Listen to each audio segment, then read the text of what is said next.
Okay, so I am going to install another accessory that I feel like I need. I know these things aren't meant to have cruise control, but man, I live in an area where just to get anywhere, it's a good hour and 20 minute ride to get to a main area instead of the little town I'm in. So after a while, it can wear on you. So I did a lot of research. This Atlas Throttle Lock seems to be a pretty good product from everything that I've read. I got lucky because they're out of stock. So you go on their website, and what I read on there was they only make two. They're universal for all bikes. One is a top mount like this. The other is a bottom mount where this is flipped around. And what you do is put in your bike, and then they recommend which they think is best for your bike, the upper mount, the top mount, or the bottom mount. And of course, on a bike like this, you're going to see that the upper mount is better, because if we had the bottom mount, it would stick out like this and you barely turn, and it's going to be hitting the fairing right here. So that's why I recommended it. But then they're out of them. They're out of stock. So I searched on Google. Everybody, it seemed, that sold these things, all of their dealers, everybody, were out of stock. So I ended up luckily finding one place that had one. And I think the reason they had it is they sold Can-Am's Spyders, and they had it listed online as a Can-Am Spider throttle lock. I think that's the only thing that made it available for the rest of us. So I called them, and they said, oh yeah, it does say on here universal. So he said, we really just do that because we mainly deal in Can-Am's. He said, but it says top mount universal. So I got it. So I'm excited. So how this is done is it comes with all these parts that you see laying here. And what this is a top piece for that's what actually does the locking. I want to show you what it does just so you can see. So this thinner area right here, you can see that right there between my ugly fingers, sits in this area right in here. The plastic spot right in there, in between the housing and that little ledge right there. It sits down in between those like this, and then the bottom piece clamps to it. Now how this thing works, if you notice on the throttle, that smaller plastic piece here by my thumb is what moves along with the whole thing it's on down there. But what is stationary is this. So what this does is it sits between those, and watch here on the left side. When you push this in to turn it on, all the thing does is creates tension between the housing and that plastic piece right there. And that's what creates the tension to lock in the throttle. If you want to release it, you just push this button, it snaps it back down. But even all the videos I've seen, even while it is locked in, it is still able to be adjusted. You can still move that. So I'm going to set it up and see if everything I see online about it proves to be true. So let's see. They have these little rubber pieces here. These rubber pieces are designed, they give you different sizes. They're not just height, but it looks like width. They must have had a certain amount of material, this much. They had this much material right here. And if they had to squish it together for this, these are the sizes it made, I guess. But they're little self-adhesive rubber pads. And I think what those are for, from what I've seen on videos, is to put on this piece right here that gets pushed out towards the housing to fill up that gap to make a tighter fit. So what I'm going to do is turn this off and get this fit, and I'll start putting it together. But you can see the height, that's the difference, just to create a little bit more space or tension. From what I've seen online, most people installing these say this is all it needs, but that looks like a pretty good sized gap on mine right there. So I may have to go with one of these two here. But what I'm going to do is get that figured out. I'll let you know which one I found it to be. And then also what I'm going to do is get this piece first put on. I'm just going to show you what I'm going to have it so you understand. This is just the bottom piece, clamps together. So it just fits. You see it has little teeth right there on it. Those little teeth just fit right in that slot.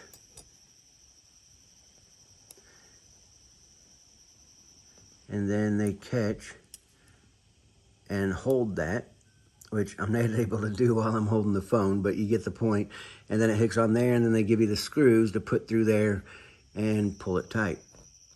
So I would assume, I don't know why they give you 2 screws, because the only one I'm going to use is the one with the thread lock. So I'm going to get it set up. I'm going to get it to the point to where all I have to do is tighten it down, and then I'll be back.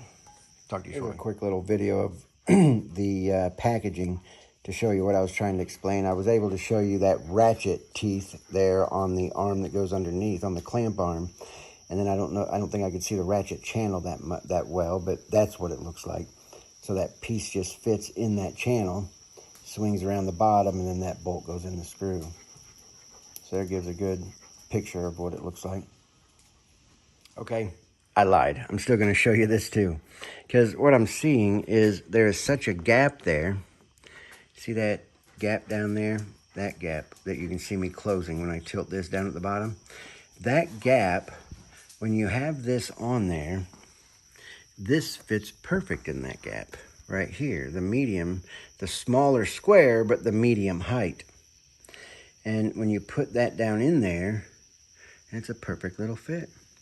But don't forget, the perfect little fit isn't the best for the situation, because what it does is fits it in there tight, and it actually has to allow for this to still push and push towards that.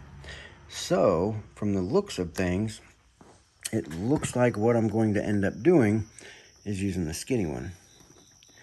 And I'm really curious about this. I'm really interested to see if, number one, I'm doing this right, because I don't know if it completely makes sense, because when I just did a little test run and I had that rubber piece on this and I tried to, it made it tight, I pushed the button in and I tried to move this, the rubber piece wanted to keep sticking to the housing. So I can possibly see that as maybe a concern when you're going to move the throttle while it's locked. You know, maybe that's why they give you 2 of these, but how long are they going to last if that friction is too much for it? So I guess we'll see. I'm going to go ahead and go with these. I'm going to use the alcohol wipe that they provide. Wipe this side down on that little tab right there. I'm going to wipe that down with alcohol and then stick this little guy to it and get that started to put together. We'll see what happens with it. Okay, so all the videos that I saw of the installs just proved to be true. The weak link in this install is they were saying it was the screws. By the way, this other screw did have thread lock on it. It was just down. I didn't see it. But the videos I watched, they said that these screws were an issue. Well, it's not the screw. What it is the tool they give you for the screw. So they don't use an Allen head. They use a star bit head. And the wrench that they give you for that is very, very cheap metal. And it starts to strip out. And it was a pain to get that screw screwed in. So what I did before it stripped out to the point to where I couldn't tighten it or loosen it and be a pain in the rear, I just went and grabbed my own, and this made it super simple. I mean, just great connection to the screw, went in great. So this is what it looks like on. And as you can see, you can still see that gap down in there. I'm gonna get my flashlight here and show you.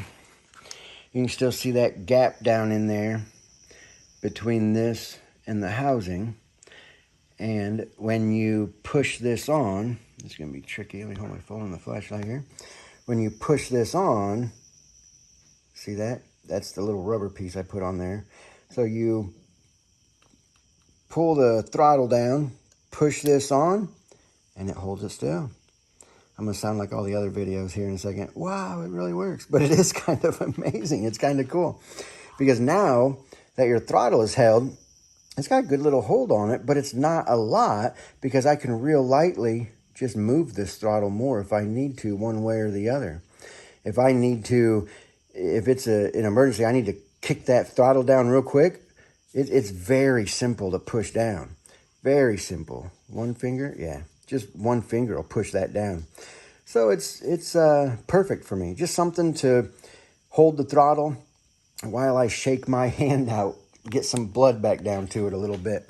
So there is the install of the Atlas Throttle Lock. Again, it just mounts right to the top. Oh, I still got that on. That's why it's a little bit hard. But when it's not on, same throttle. Nothing different than what you're used to with that throttle. On the side, this is what it looks like. Of course, they have to get your name out there. I mean, come on. If you made a product good enough to be on a beauty like this, wouldn't you want your name out there? I sure would. So they can have their name out there because it looks like I'm going to enjoy that product. Anyway, that's it. Just a little move. You get that pulled down wherever you want it locked. Push that in. Done. If you need to, right back down to 0. Release. And you can even release where it's locked.